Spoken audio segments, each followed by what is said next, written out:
Bien, chers frères et sœurs en Christ, bonjour. Nous parlerons aujourd'hui du premier cavalier de l'Apocalypse.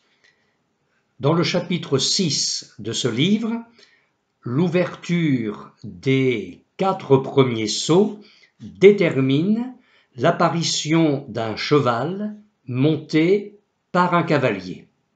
Et nous découvrons que les 4 êtres vivants participent à cette action, chacun d'eux appelant à tour de rôle l'un des cavaliers. Les chevaux se distinguent par leurs couleurs différentes, de même les cavaliers présentent un aspect différent. J'aimerais donc partager avec vous quelques pensées concernant ce premier cavalier et nous en tirerons quelques leçons pour notre vie spirituelle.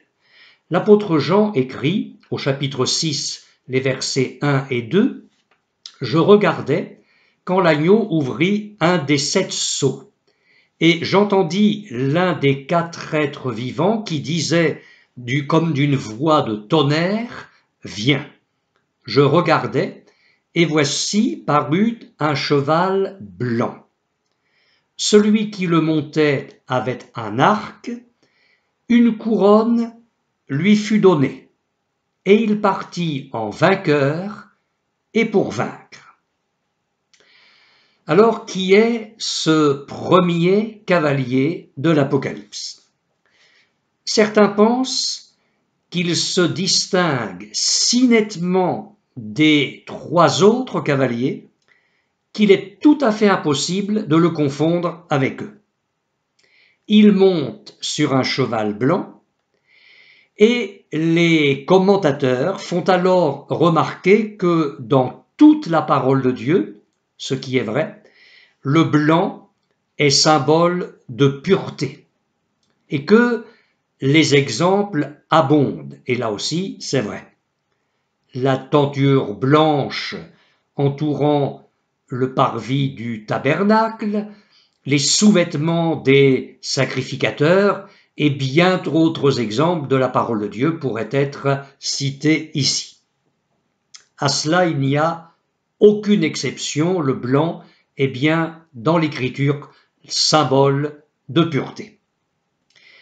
Ces commentateurs précisent que la signification de tout symbole biblique est constante et que nous n'avons pas le droit de la modifier à notre guise. Et cela aussi est une remarque pertinente. Pour cette raison, il leur paraît tout à fait impossible de voir dans le cheval blanc l'image d'un fléau. Par ailleurs, ils font remarquer qu'au chapitre 19 de l'Apocalypse et au verset 11, il est parlé du Seigneur Jésus qui, lui aussi, est monté sur un cheval blanc. L'apôtre Jean écrit « Puis je vis le ciel ouvert, et voici parut un cheval blanc. Celui qui le montait s'appelle fidèle et véritable, et il juge et combat avec justice. » Et le rapprochement de ces 2 textes bibliques, donc celui que je viens de vous lire dans Apocalypse 19 et l'autre qui nous préoccupe aujourd'hui, Apocalypse chapitre 6, le rapprochement de ces 2 textes bibliques amène certains commentateurs à conclure que le premier cavalier du chapitre 6 de l'Apocalypse n'est autre que le Seigneur Jésus venant exercer sur la terre le jugement divin.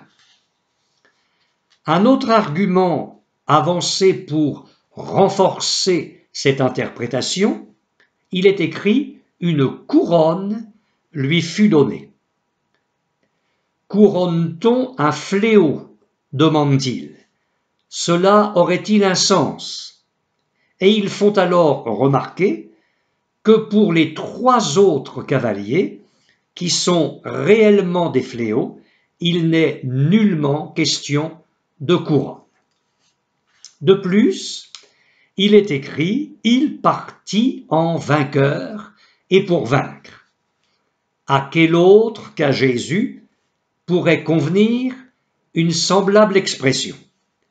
Et ses commentateurs croient donc pouvoir identifier ce premier cavalier à Jésus-Christ, les 3 autres cavaliers étant les fléaux qui le suivent. Malgré le bien fondé apparent de cette interprétation, qu'il me soit permis de vous dire que nous n'y souscrivons pas. Remarquons tout d'abord qu'avec le chapitre 6 de l'Apocalypse, le jour de la vengeance divine se lève sur un coup de tonnerre. Jean entend une voix tonitruante qui s'adresse au cavalier du cheval blanc. « Viens !» C'est comme si Christ accordait les pleins pouvoirs à ce premier cavalier en lui disant « Va et accomplis l'œuvre pour laquelle tu t'es préparé ». Nous savons, par la parole de Dieu, que Dieu lui-même donne aux agents de son jugement la puissance nécessaire et le succès momentané. Mais revenons à ce mystérieux cavalier. Qui est-il? Il nous paraît difficile, voire impossible, que ce soit le Seigneur Jésus.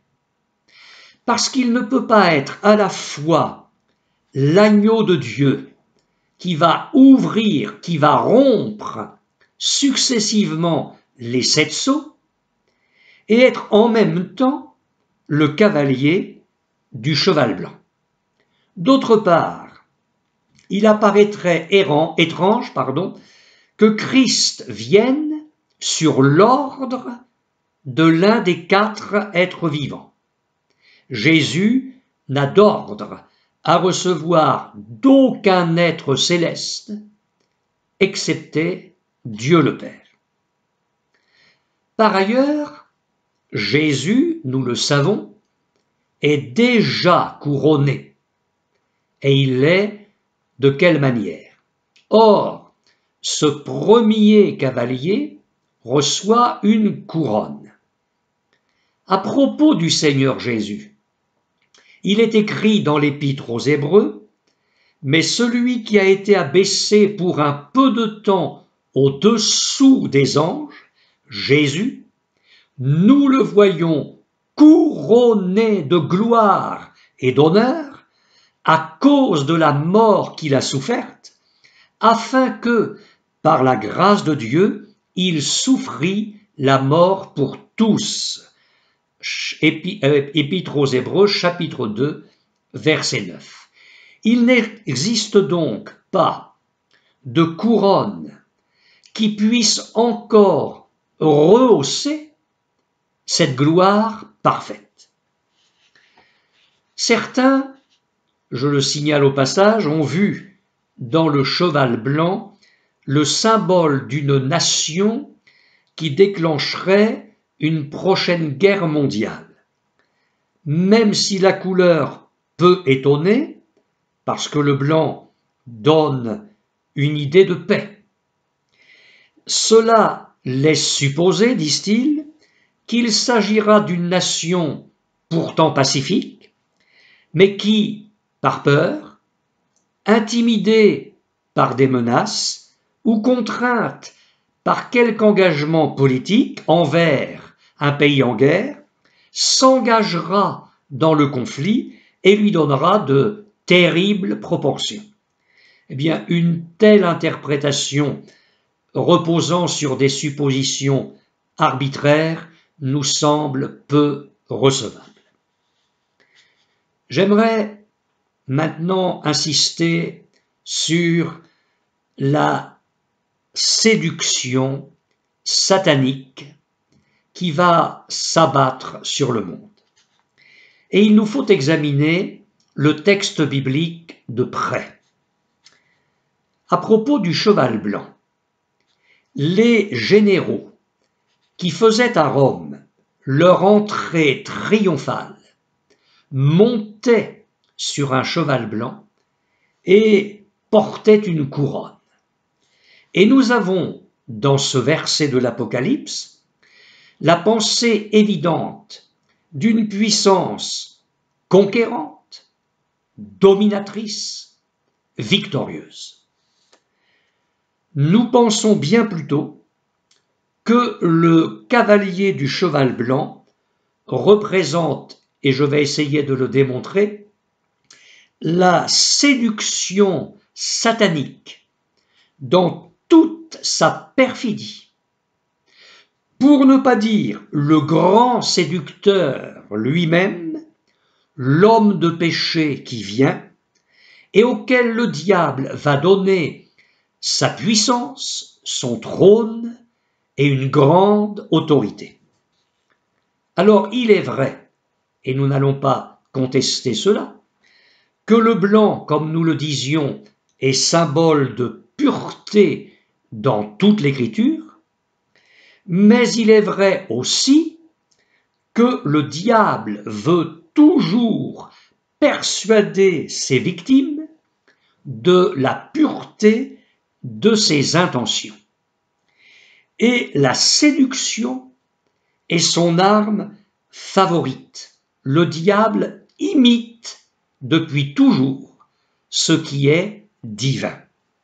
Lui-même ne se déguise-t-il pas en ange de lumière, selon ce qu'écrit l'apôtre Paul en parlant des faux prophètes et de Satan? Ces hommes-là, écrit-il, sont de faux apôtres, des ouvriers trompeurs déguisés en apôtres de Christ. Et cela n'est pas étonnant, puisque Satan lui-même se déguise en ange de lumière. Il n'est donc pas étrange que ses ministres aussi se déguisent en ministres de justice. Leur fin sera selon leurs œuvres. Seconde épître aux Corinthiens, chapitre 11, les versets 13 à 15. Avez-vous remarqué? Il est question ici d'œuvres sataniques. Et nous trouvons cependant les expressions déguisées en apôtres de Christ, anges de lumière, ministres de justice. Quelle tromperie, quelle fourberie satanique! L'apôtre Jean, qui, sous l'inspiration du Saint-Esprit, a écrit l'Apocalypse, déclare aussi dans sa seconde lettre: plusieurs séducteurs sont entrés dans le monde qui ne confessent point que Jésus-Christ est venu en chair. Celui qui est tel, c'est le séducteur et l'antéchrist. Seconde épître de Jean, verset 7. N'oublions pas non plus l'avertissement de Jésus. Gardez-vous des faux prophètes, nous dit-il. Ils viennent à vous en vêtements de brebis, mais au-dedans, ce sont des loups ravisseurs. Matthieu, chapitre 7, verset 15. Ces hommes-là ne viennent pas sous leur véritable aspect, le loup. Ils viennent déguisés, en brebis. Nous savons que Jésus a fustigé très fortement les scribes et les pharisiens en leur disant: malheur à vous, scribes et pharisiens hypocrites, parce que vous ressemblez à des sépulcres blanchis, qui paraissent beaux au dehors, mais qui au dedans sont pleins d'ossements de mort et de toutes sortes, de toute espèce d'impureté. Matthieu, chapitre 23, verset 27. Certains croyants, et je vous demande de bien m'écouter, certains croyants mal affermis dans les voies du Seigneur sont très en danger dans ces temps de la fin. Pour eux, il suffit qu'un homme accompagne son discours de quelques versets bibliques et ils sont prêts à accepter tout son enseignement. Leur ignorance des Écritures, leur manque de communion avec Dieu et de sensibilité au Saint-Esprit font d'eux des proies faciles pour les manipulateurs d'auditoire.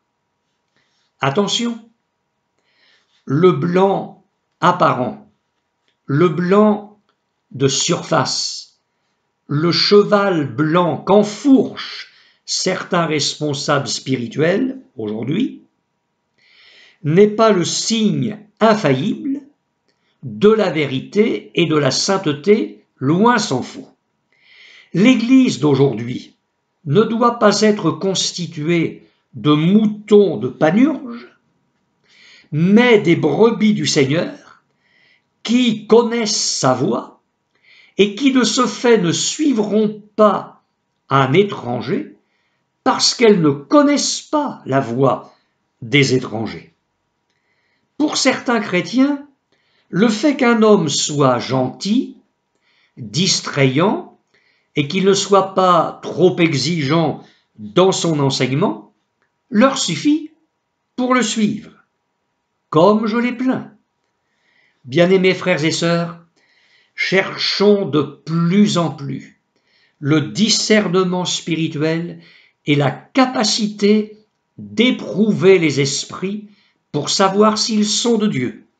C'est ainsi que nous pourrons avancer dans les voies du Seigneur sans crainte de broncher.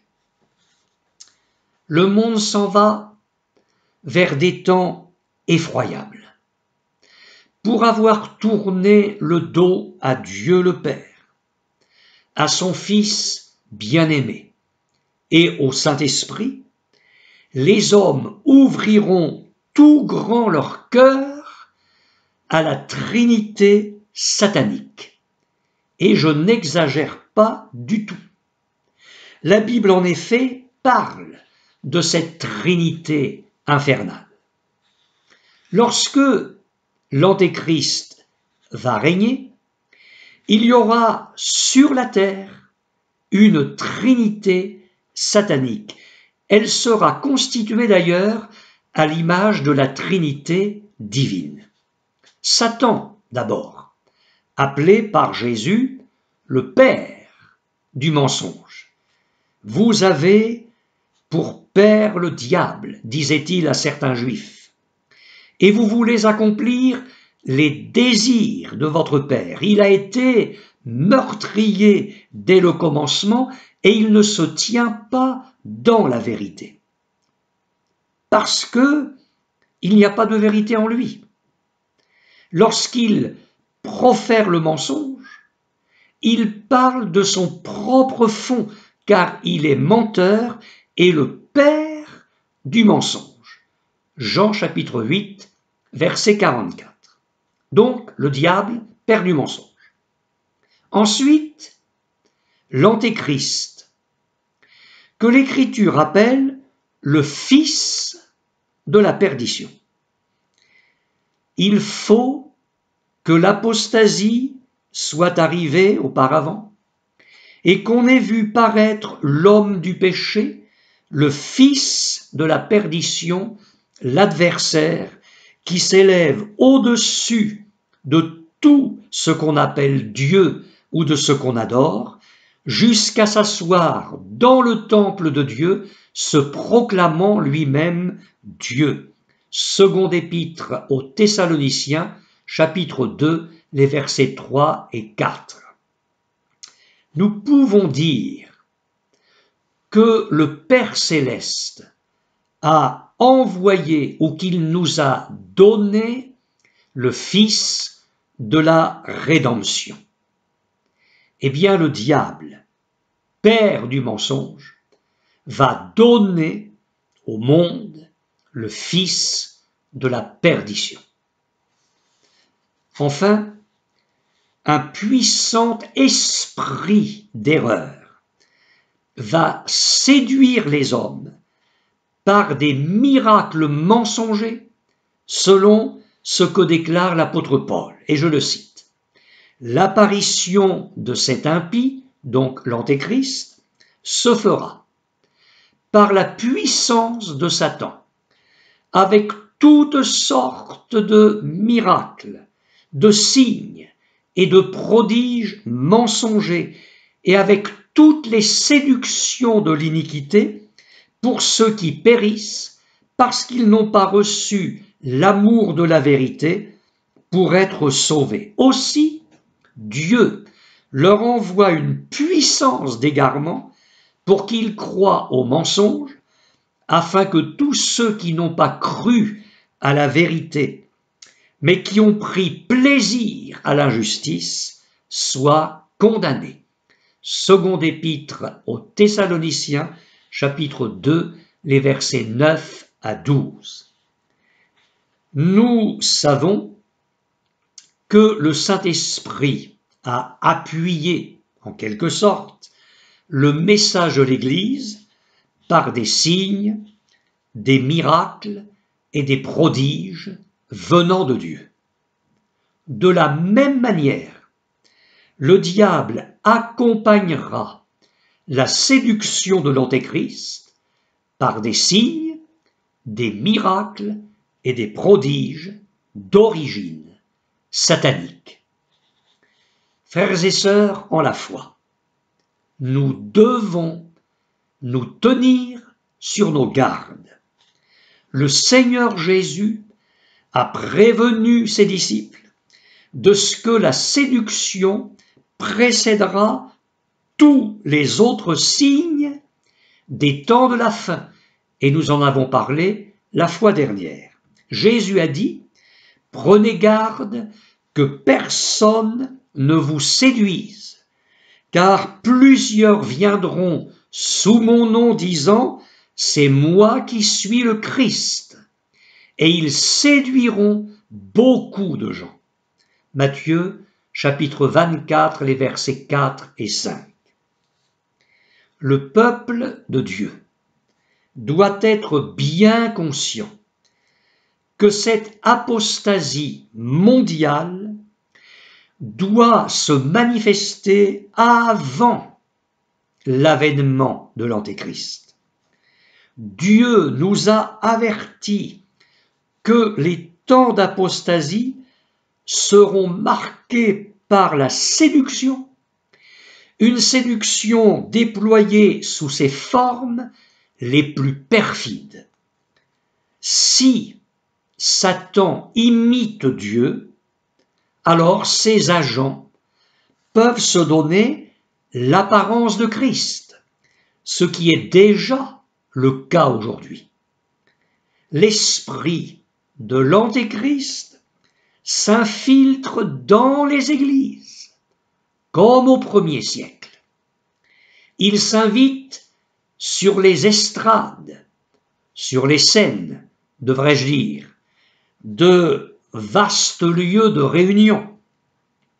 Et j'ose le dire, l'esprit de l'Antéchrist s'immisce dans la prédication de certains responsables spirituels, dans leur style de vie immoral. Ces hommes et ces femmes, lorsqu'il s'agit de pastoreux, légalisent pour eux-mêmes et pour elles-mêmes ce que l'Écriture qualifie d'abomination. Le diable subjugue de nombreuses églises aujourd'hui en leur proposant un nouveau christianisme. Il l'a fait au premier siècle. L'apôtre écrit aux Corinthiens « de même que le serpent séduisit Ève par sa ruse, je crains que vos pensées ne se corrompent et ne se détournent de la simplicité à l'égard de Christ. Car si quelqu'un vient vous prêcher un autre Jésus que celui que nous avons prêché, ou si vous recevez un autre esprit que celui que vous avez reçu, ou un autre évangile que celui que vous avez embrassé, vous le supportez fort bien. Seconde épître aux Corinthiens, chapitre 11, les versets 3 et 4. Et aux Galates, je m'étonne, dit l'apôtre, que vous vous détourniez si promptement de celui qui vous a appelé par la grâce de Christ pour passer à un autre évangile. Non pas qu'il y ait un autre évangile, mais il y a des gens qui vous troublent et qui veulent renverser l'évangile de Christ. Mais quand nous-mêmes, quand un ange du ciel annoncerait un autre évangile que celui que nous vous avons prêché, qu'il soit anathème, nous l'avons dit précédemment, et je le répète à cette heure, si quelqu'un vous annonce un autre évangile que celui que vous avez reçu, qu'il soit anathème. Galates chapitre 1er, les versets 6 à 9. Cette entreprise de séduction sera poussée à ses extrêmes limites lorsque Satan va être précipité sur la terre et que, conscient de ne disposer que de peu de temps pour agir. L'Écriture nous parle de la mise en place d'un véritable système de la contrefaçon satanique dont l'enjeu va être l'humanité tout entière. Mais ce n'est pas le moment de parler de ces choses. Précisons seulement que Satan va proposer aux hommes une paix illusoire qui va servir de paravent aux ambitions de l'Antéchrist. Alors viendra pour celui-ci le moment de substituer sa propre loi à celle du Fils de Dieu et d'agir comme lui, le prince de la paix, au point d'être accepté comme tel par toutes les nations et adoré par elles. Je terminerai avec les précisions que donne la parole de Dieu à propos de ce premier cavalier de l'Apocalypse. Je regardais quand l'agneau ouvrit un des 7 sceaux, et j'entendis l'un des 4 êtres vivants qui disait comme d'une voix de tonnerre, « Viens !» Je regardais, et voici, parut un cheval blanc. Celui qui le montait avait un arc, une couronne lui fut donnée, et il partit en vainqueur et pour vaincre. Une couronne lui fut donnée. Il est frappant de voir combien souvent le verbe « donner » se retrouve dans l'Apocalypse. On le retrouve 36 fois. Et sous sa forme passive, il fut donné, nous le trouvons 20 fois. Et cela nous montre à quel point tout est dirigé par Dieu et sous son contrôle, jusque dans les plus terribles fléaux. Et c'est une forte consolation et un puissant encouragement pour notre foi. Une parenthèse. Ce même verbe « donner » se retrouve 16 fois dans la prière sacerdotale de Jésus, rapportée dans le chapitre 17 de l'évangile de Jean, où nous découvrons donc, là aussi, la souveraineté absolue de Dieu. Le cavalier dispose donc d'un arc, symbole de victoire rapide. La flèche vole vers le but. Ce cavalier part en vainqueur Il est donc sûr de la victoire. Et s'il triomphe, c'est que l'agneau lui en a donné l'autorisation et la capacité. Nous l'avons souligné la dernière fois, dans l'Ancien Testament, le cheval est considéré comme un animal de guerre.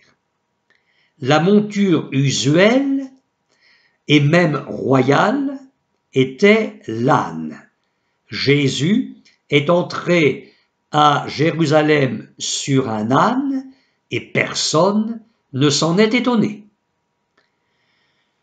De l'arc du cavalier de l'Apocalypse vont jaillir des flèches meurtrières atteignant tous les coins de la terre. Il dirige en quelque sorte le combat. Et je vais revenir sur cette pensée, mais cette précision nous permet de penser que ce cavalier n'est évidemment pas le Seigneur Jésus. Parce que lorsque Jésus apparaît dans l'Apocalypse, son arme est une épée. Vous le retrouverez au chapitre 1er, verset 16, au chapitre 2, verset 12 et verset 16, au chapitre 19, verset 15 et verset 21. Nulle part dans l'Apocalypse, Jésus apparaît muni d'un arc, mais toujours d'une épée. Alors, revenons justement à cet arc dans la main du cavalier. Certains textes de l'Écriture sont significatifs. Psaume 11, verset 2. Car voici, les méchants bandent l'arc, ils ajustent leurs flèches sur la corde pour tirer dans l'ombre, notez bien cela, pour tirer dans l'ombre sur ceux dont le cœur est droit. Éphésiens chapitre 6, verset 16. Prenez par-dessus tout cela le bouclier de la foi, avec lequel vous pourrez éteindre tous les traits enflammés du malin. Où sont les chrétiens dont les yeux sont oints du divin collyre pour y voir clair? L'heure, mes frères et sœurs, n'est pas à être membre de l'église de Laodicée, une église aveugle qui ne voit rien et qui ne discerne rien. Ne voyez-vous pas déjà le méchant, Satan, qui bande son arc et tire dans l'ombre? Ces agissements actuels, occultes, paralysent la résistance morale des hommes. Et ces agissements occultes sont d'autant plus efficaces qu'il est très difficile de les détecter. Une chose est certaine, c'est que les victoires souterraines du diable sapent peu à peu les fondements même de la morale et préparent l'écroulement des valeurs humaines. Nous le voyons déjà. Comme le dit Paul, le mystère de l'iniquité agit déjà. Et il agit déjà bien que l'Église ne soit pas encore enlevée au ciel. Lorsque l'influence modératrice du Saint-Esprit aura disparu, cette puissance satanique va déferler sur le monde par une ultime tentative de conquête des masses. Le monde est déjà plongé dans le chaos. Nous avons une idée de ce qui l'attend bientôt. Combien de temps, mes amis? nous reste-t-il sur cette terre avant le retour du Seigneur Jésus? Nul ne le sait. Que verrons-nous des temps effroyables qui vont s'abattre sur le monde? Dieu seul le sait.